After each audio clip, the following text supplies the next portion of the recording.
Hey, I'm in Cabo San Lucas today, and welcome to Power Players, where I interview some of the most powerful people on the planet, some of the most successful and interesting people. Today, I have one of the most accomplished lawyers, political pundits, and media personalities of all time, Kimberly Guilfoyle. She's got an impressive track record in the legal world. She worked as a prosecutor in San Francisco and Los Angeles for many years, went on to work as a legal analyst for, CNN, and then co-hosted the popular show The Five on Fox News. Guilfoyle's most notable accomplishment, however, is her role as senior advisor to the Trump 2020 reelection.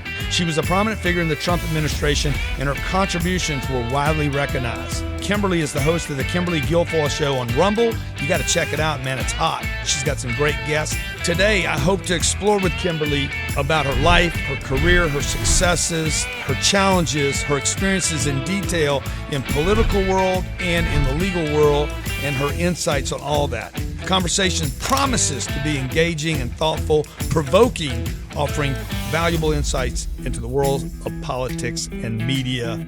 Let's welcome Kimberly Guilfoyle.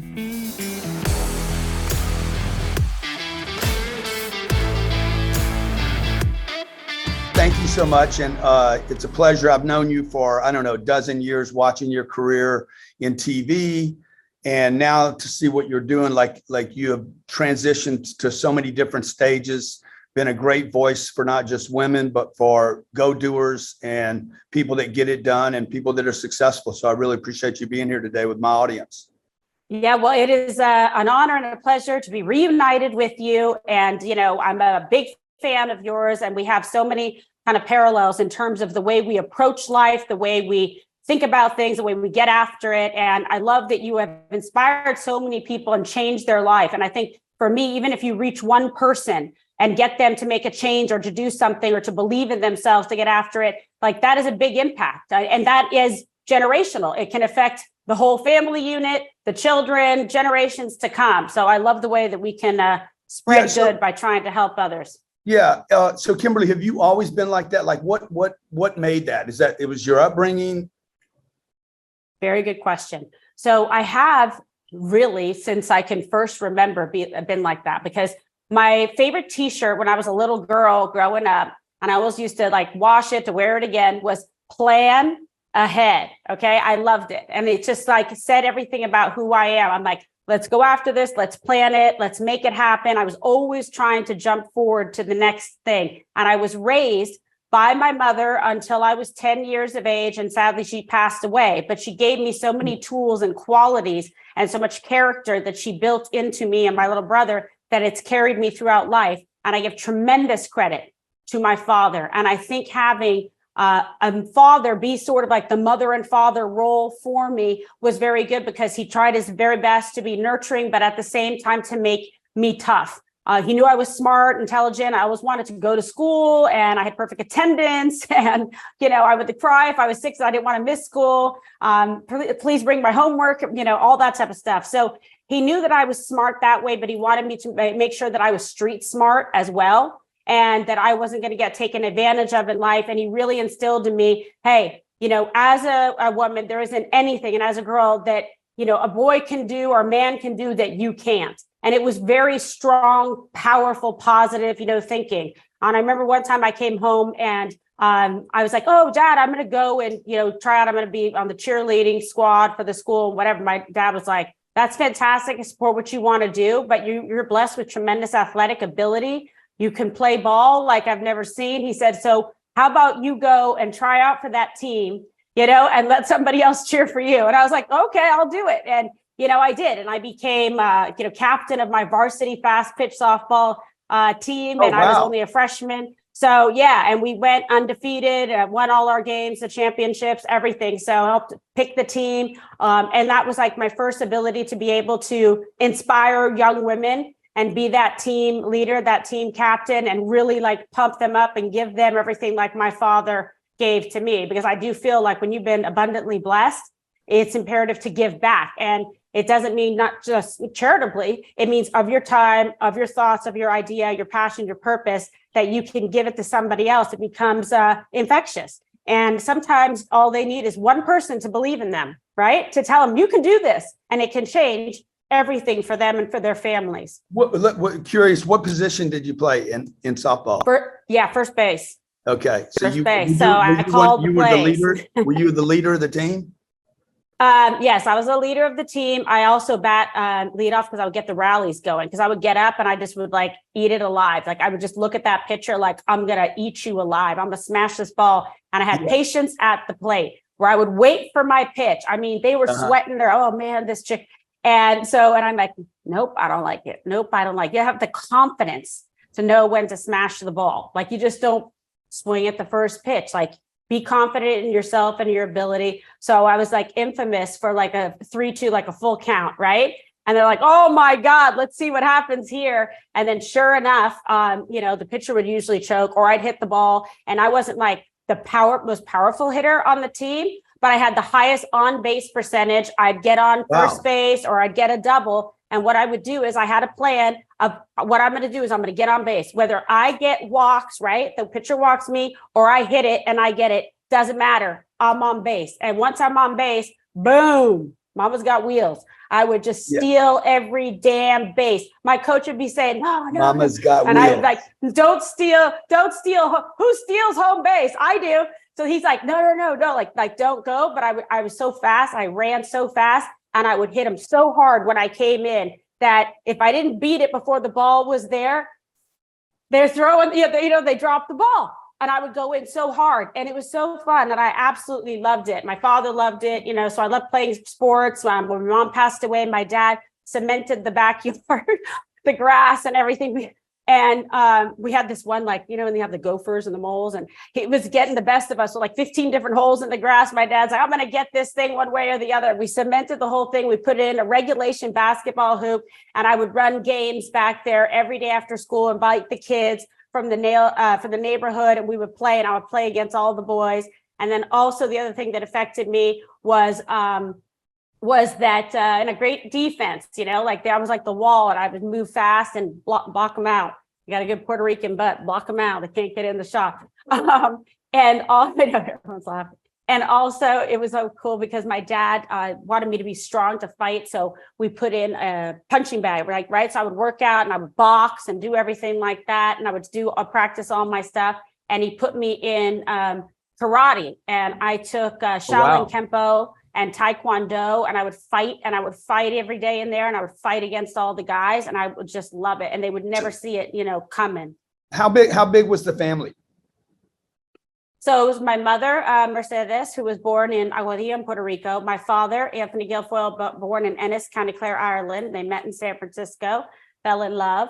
And my brother, Tony, and my brother is very successful. I'm really proud of him. I helped raise him because he was younger than me when my mom died. And he's helping to run all of Celsius energy drink. And that's, one of the fastest growing companies, surpassing Tesla in the past decade. So we're a family who gets after it, and like I said, I really credit my parents. When you said the first question, how did this come about? How did you get to be the way you are? Upbringing, and just a very thirsty, aggressive work ethic. I love to work. I'm not too comfortable on vacation because I have too many ideas and so much passion that I want to get after things. I love business. And here's the thing. People can't just think like you're just one person and there's one chapter in life. It's not like that. And it shouldn't be like that. Don't be afraid to try something new, to try to invest in yourself, try to believe in yourself and pick something. Don't let anyone tell you that your goals are too high or you're too aspirational, or what do you think? You can't just will things to happen. Yes, you can. People say that to me all the time, and I do it every single time. Just because I haven't done it before doesn't mean that I can't do it now. So whether working as a special education teacher, working as a prosecutor, I was a model, actress, commercial, movies, business owner, was a female owner, one in Plum Jack Winery, which is one of the top wineries, in the country. And we were one of the first people to put screw cap on a high-end wine. We are 94 points from Robert Parker. So, study a little viticulture as well at UC Davis. And so I love doing things, and I love being active and involved. And I think it keeps you young and looking good too, because you're using your mind, your body to be fully expressive. And then I ended up trying a bunch of different cases, like the dog mulling case out of San Francisco.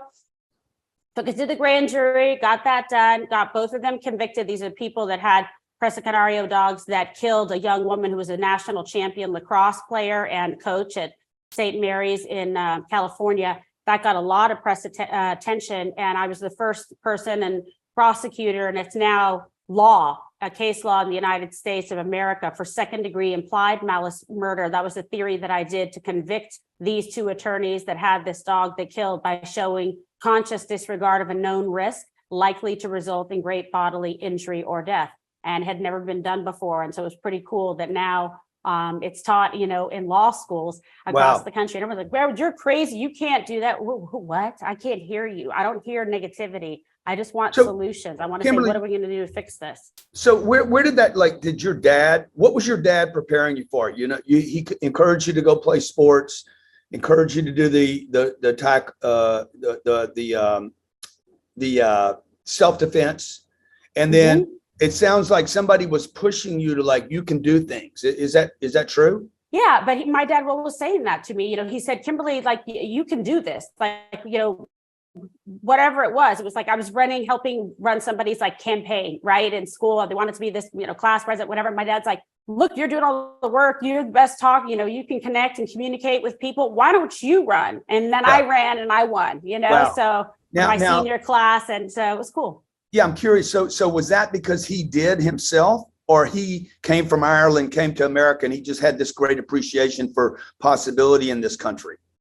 I mean, he had a great, deep love and patriotism for this country. And he says, if you're able to be in this country and come to the country and have the opportunity to work and to provide, you make the most of it. And so he really worked very, very hard. He would always do extra, jobs and things like that. And then he invested in, real estate and apartment buildings. I mean, everything coming, from scratch. He built the on-ramp for the Golden Gate Bridge, and he worked very hard. He grew up very poor in Ireland during that time. It was very tough, and he had to work. He was 13 to provide for his brothers and sisters. His dad had to leave to go to England to try to find work, and his mother was very sick and was in the hospital a long time after the last baby. So he took that baby home by himself. They didn't have very much. He took one of the dresser drawers and made a little bed for the baby and took care of it. But that's how he was. And he worked in a blacksmith shop, really hard, long hours, as a child in Ireland, just to be able to provide. So when you see that kind of attitude, I don't like these other people that are so soft and complain that they don't have this or that. Go out and get it. What's stopping you from trying to achieve? Work hard, get one job, maybe move to another job. If you're unhappy in a relationship, in a job, or you don't like the way your life is going, make a plan to fix it. Yeah. And I know it's words, but it's actually use your mind and convince yourself and actually put some effort in. And if you fail, try something again. People stay in jobs that they don't like, that are miserable, and I don't understand it. It's you've got to try to do something else. Yeah, look, when I listen to you, I'm I think what happened, and just tell me if I'm right or wrong on this, but your passion about and your conviction about, hey, just go do it, comes from the fact it's not an idea to you. It's the validation of your life. You're a woman that became a lawyer that became, had her own TV undefeated show. Prosecutor. Undefeated, excuse me. Never lost the case. It went into media, and now, I mean, you've been involved in politics for what, 20 years? Yeah, because I started out, in San Francisco. I mean, I was one of the youngest. On the other side, you started out on the other side. No, here we go. Now we're gonna set the facts straight. Okay. I have been a registered Republican and a conservative my entire life, and loved the opportunity to register as a Republican, vote as a Republican from day one. So people say to me, "Oh, what's going on here with Gavin Newsom?" And you were, I said, no, okay. Not true. Fake news. You know why? Because, and I was one of the founders and was part of the Young Republicans at UC Davis. Oh, wow. Okay. Yeah. Exactly. Okay. But I mean, he was a Democrat at the time, right?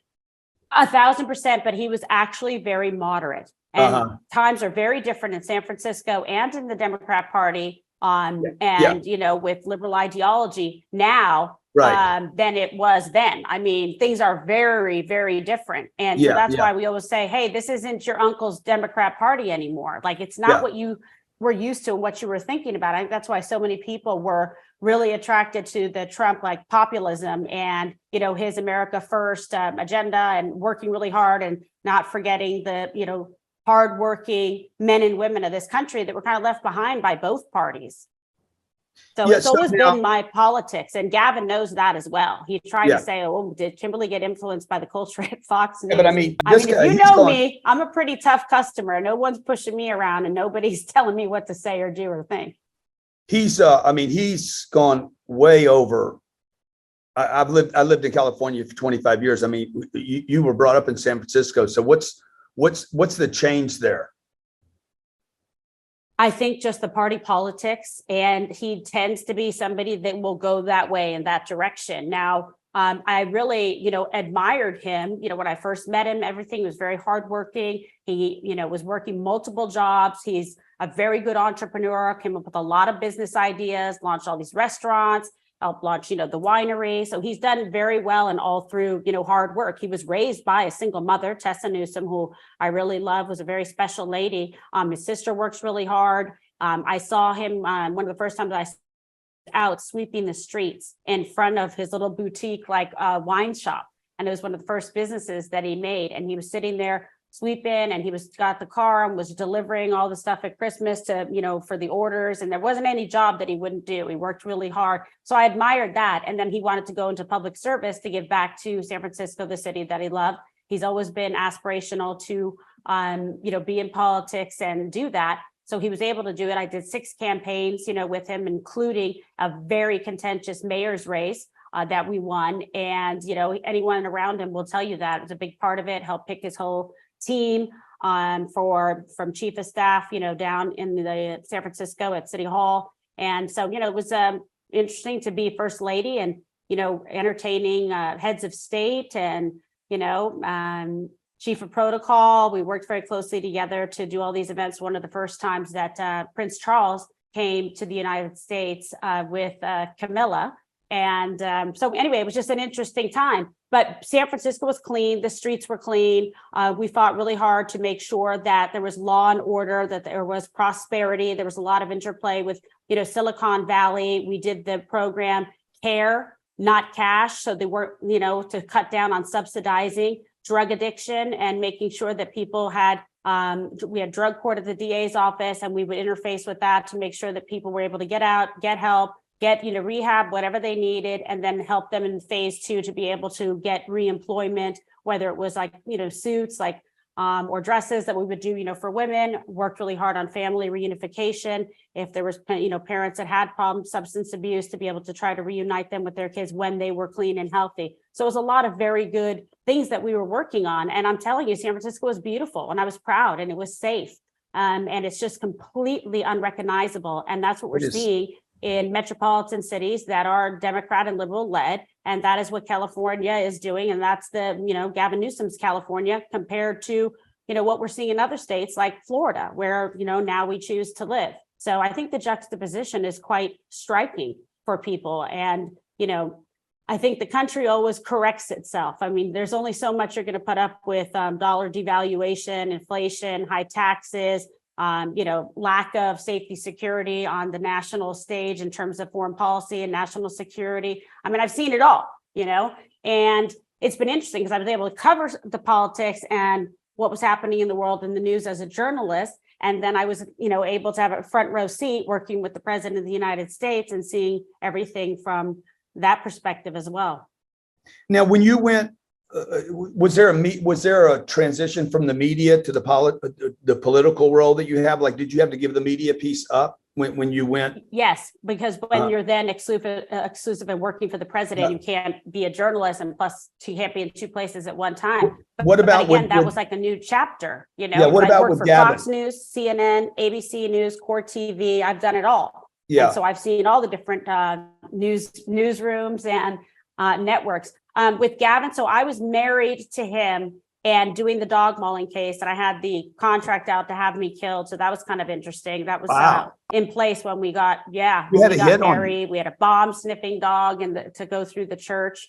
Yeah, it's just crazy. But that was, from the Aryan Brotherhood, but they don't scare me. You know, I wasn't going to get off the case. And then what?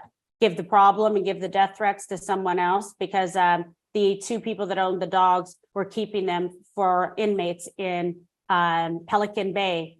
They were in the secure housing unit called the SHU, maximum security prison.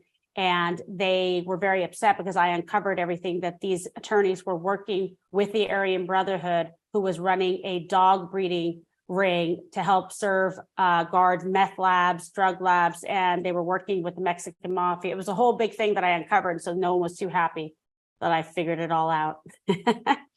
And so what is it? All of them. Yeah. Now, where were you the night 45-1? Were you there at that time?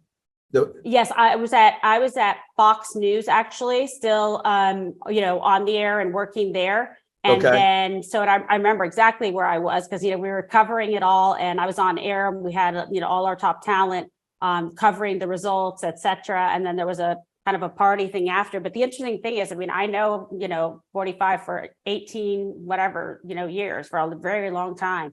And that's why I was the first one at Fox News to say, when you know the measure of somebody, you know what they're capable of and how they work and how they operate and how they think. And if they're a mentally strong, a mentally tough person, which I am, and he is, I knew that he could beat those 16 people, that he would prevail, and that I knew that he was what this country needed to get it back on track. Somebody that was a totally different kind of thinker, that was an executor, that achieved, because in his life, people would say, oh, no, you can't do this or you can't achieve that. Sure, he had a father that was, successful, but Donald J. Trump took it 10x, next level. And there wasn't anything that he didn't put his mind to that he didn't try to get after and achieve. He's the same, wired the same way. So that's why I was super excited. I was like, okay, wait, think about it. I was a prosecutor and worked as a special education teacher, a model, did Victoria's Secret, Mesa, all kinds of stuff. And then people are like, oh, wait, now you're going to be a journalist and you're going to anchor television. Yeah, I am. Watch me. And then I went into Court TV, had my own show there, CNN analyst, not legal and, political, Good Morning America. So, I've seen a lot and I've worked a lot, and it was great. Come on, what do I necessarily know about the weather? But I taught myself about it because I used to crack up. I'm like, this is a Fox News extreme weather alert. I'm like, how the hell am I doing the weather around here, baby? But everybody does something for the first time. Right. Exactly. Yes. You write a book, you never wrote a book before. So, everything everybody does successfully, at some point they hadn't done it. So is that why you had a lot of belief in Donald that he could pull it off, because you had pulled off these other careers successfully transitioning? Yeah, absolutely. And you recognize, somebody who's strong and tough. I'm like, yep. We relate, and he and I have always gotten along. He always says, my Kimberly, she's a killer. She's a killer. I just do what she says. My Kimberly asks me and I say, yes, Kimberly. That's hilarious. And it's funny, but he knows that I'll fight to the death for him. There's no question. And that's another thing. I think I am a very loyal person. When I'm with you, I am with you 1,000%. And it's an incredible feeling. I know the people have told me in my life, I love that you have my back. You're so strong and smart, and you're tough as hell. And I fight to the end. And I really admire that quality, in somebody else as well. And I love people who at least try. You don't know necessarily what's going to happen. I want everyone to have that chance, like equality of opportunity. The result depends on what you're willing to do, to put into it, to make it happen. And that's what I tell people. And so one of my favorite things to do is to help somebody else grow their life, their business, to learn something new, because once you get them to try one thing, oh, okay, look, I can do this. They're fired up. They're inspired to try to go out there and get after it for them, for their family, and to do something interesting. Another thing that I really believe in, I always tell people, follow your bliss. Follow your bliss. Because if you're happy and passionate about something, you enjoy it, find a way to turn that into a way to make money, or to provide, or to take your life to the next level. And I've seen it happen time and time again. Do something that you're interested in, that you enjoy, and take it from there. And, I have a son who's 16, and I tell him the same thing. And I said, don't be afraid to start somewhere. He's like, yeah, absolutely. He goes, and I said, look, there's the Chick-fil-A. Look at that Chick-fil-A guy driving the Chick-fil-A car. He's like, yep, you got to start somewhere. And I said, exactly. Yeah. So never be too proud to take a job and to work hard. So the night he won, okay, now you're pulling for him. You know he can beat the 16, but did you like? Oh, and honestly, everybody, there's so many people in the newsroom. He's not going to win. He can't do it. I was like, oh my God, I'm going to laugh in all your faces when this is done. yeah, but like you went so in, many you went haters, in, you know? but you went in with complete confidence he was going to win that night. I mean, I did not have that. I did not have that conviction. I believed he was going to win the second time, and I was wrong. And I didn't think he'd pull off the first time, and I was wrong.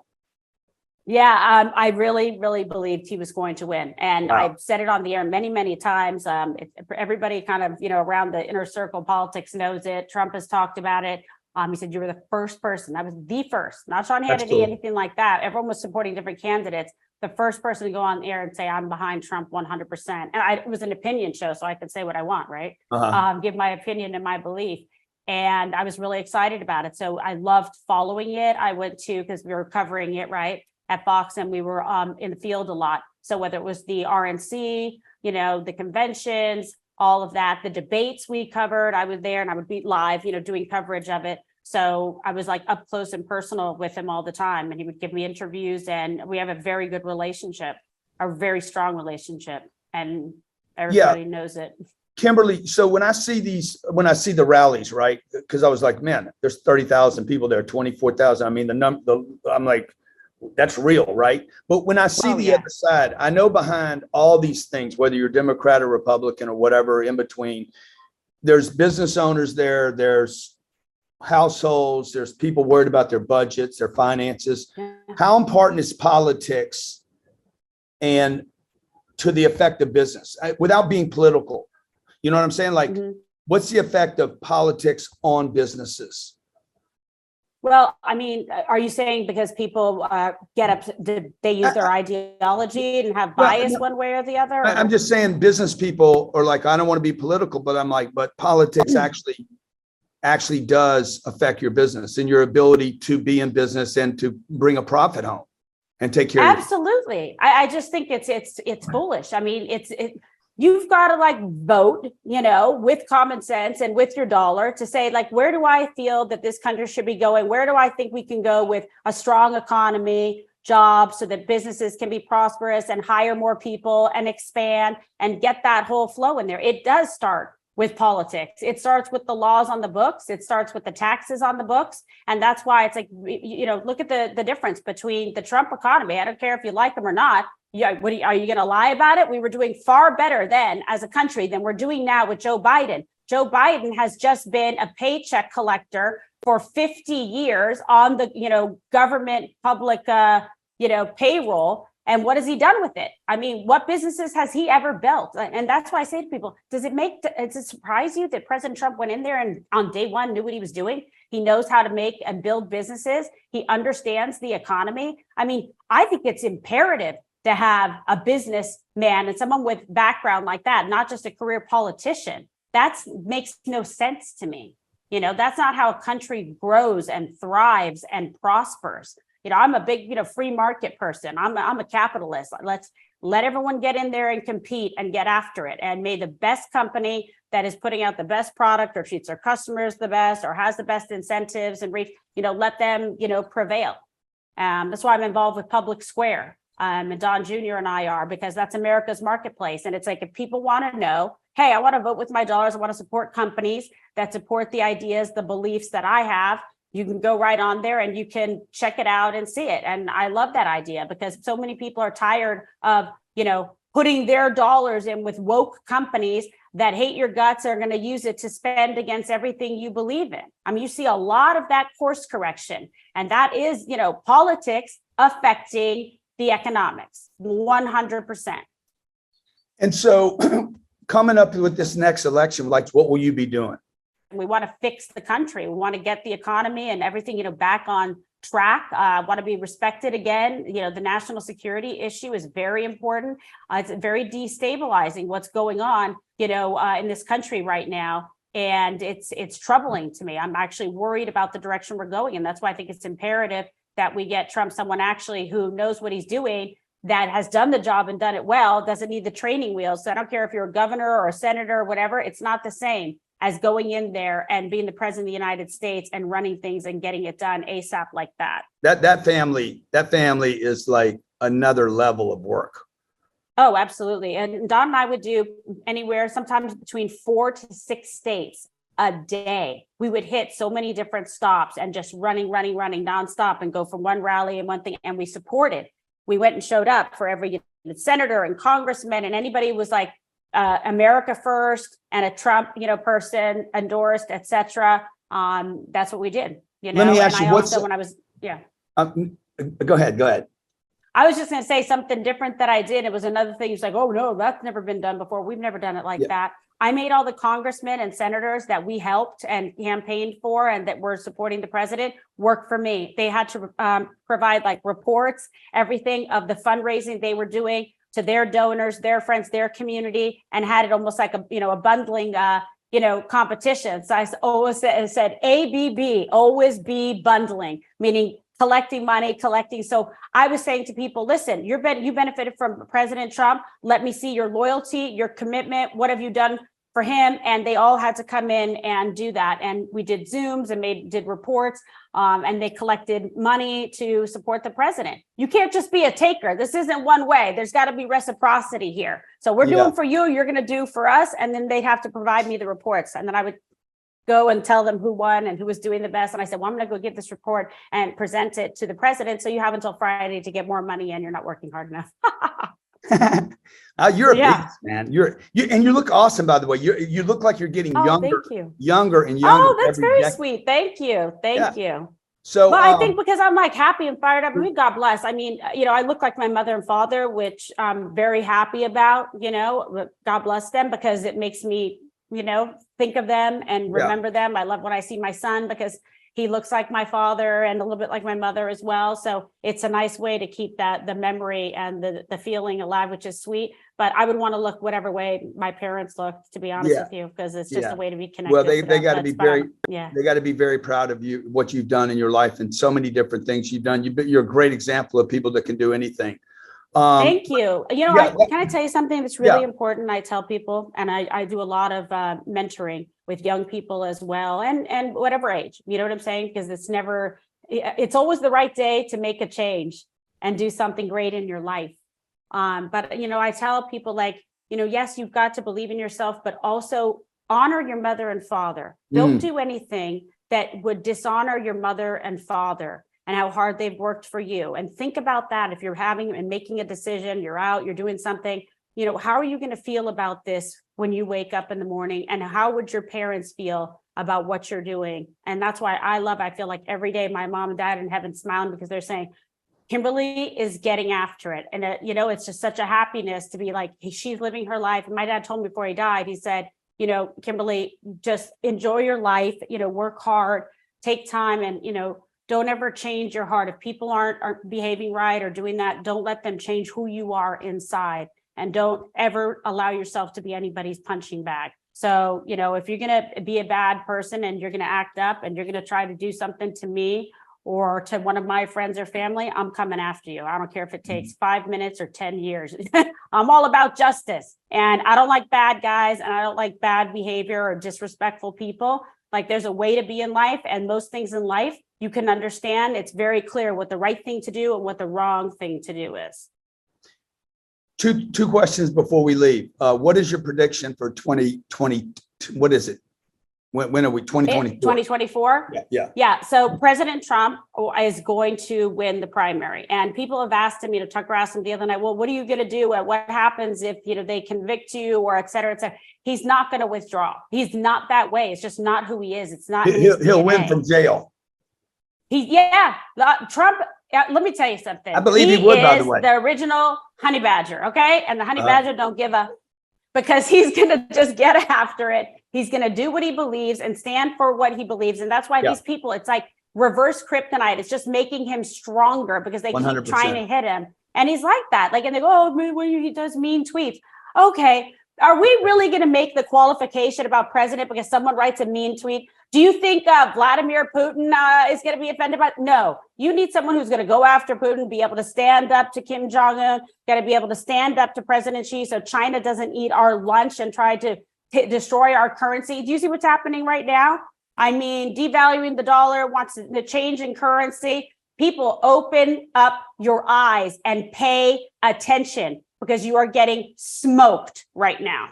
So if you're going to stand back and be complicit in it, shame on you. I'm going to be part of the solution. I'm going to fight like hell to get President Trump in. So we're all going to work. This is a family of workers, and they only know one way, which is kick ass, and they are unbreakable. So it just doesn't matter. You can write 30,000 stupid fake articles and say whatever you want. It's not going to bother us. It's not going to affect us. We're going to remember.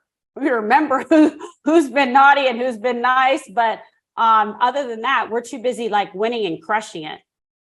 What is the last question? All right, Kimberly, I really appreciate your time being here. What has been the hardest part of running with that crew? You know, I think it's just like the constant attacks. It upsets me sometimes personally to see them go after President Trump and like persecute him, especially as a prosecutor. I have such a respect. I took an oath to uphold the law and to be, fair and neutral and not arbitrary or have bias. And when I see a profession that I was so proud of to be part of dishonored in the way that I've seen, like with Alvin Bragg and these Soros-backed prosecutors, it's really important. I mean, there's a reason George Soros puts all this money into politics, right? It affects the economy. It affects everything. So it does matter. So the hard part's been just watching the media that you came from just changed so much to become such a yes. The media, the prosecutors, like, Law and Order, just seeing them go after President, it upsets me because, and I care about him and I know who he is. Like, our kids are like, okay, it's grandpa, and I think that hard part is too, because, we have kids that have to listen to this, or, we get some freaks after us, if you get my point. So, but it's unbelievable. But, so I want to be just protective and supportive and just really like loving and nurturing to our children. Don and I have, 6 combined, and I've been with them since they were very little, Wow. His youngest giving her bottle and taking care of her, and they're great kids. And I just, I want them to have a great life and a world and a country that they're proud of and that they recognize. And I want that for all the people that I know and for their families. So it's always good to be able to like fight, because you're fighting for the right thing and you're fighting, for other people. And I think that's the right thing to do. You're awesome. You've been fighting, and I know you're going to keep fighting. And I really appreciate my wife and I, my family, appreciate you being a great example of a woman that's made it and keeps making it and is not satisfied, and being a great patriot to support America and be a great, courageous example. So thank you so much. I really appreciate you, and God bless to you and your family as well. And thank you for helping so many people. And I think this was probably the best interview that I've ever had, because you were fantastic, the questions and everything that you asked.